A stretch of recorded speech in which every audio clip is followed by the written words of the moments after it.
It's hard for me to believe it, but this year marks half a century since I first travelled to London to study the Bible and theology for a degree. Little did I know then the future that lay ahead of me. While there, I caught the bug that still afflicts me. For learning about the Bible and how we learn must shape ourselves. One of the quotes that stands out is that we must apply ourselves fully to the text. We must apply the text fully to ourselves.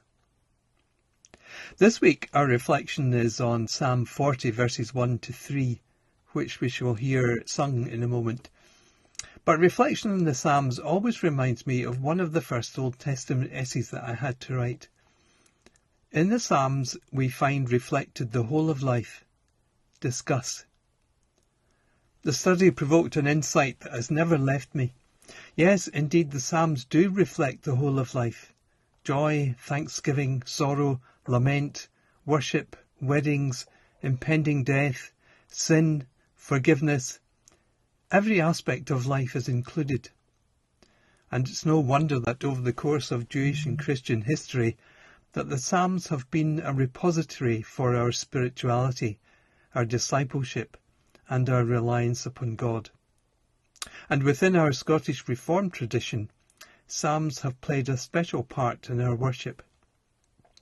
Psalm 40 verses 1 to 3 begins a psalm of testimony to the faithfulness of God in delivering the writer from some existential threat.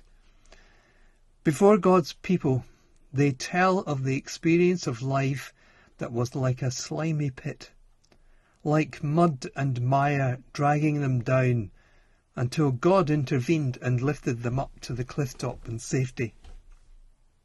There are no personal details of what happened, only the feelings about the experience. But it's a description that we can relate to, and it's a scenario we can all relate to. The times in life when we felt we were being dragged down, and time again we cried to God, and at last we were heard, and somehow God rescued us from it. If you feel you're being dragged down into the mud just now, don't give up calling out to God. In a moment we're going to hear the Scottish metrical version of this part of Psalm 40. But it's important to set these verses within the whole psalm, because this was not a one-off experience for the writer.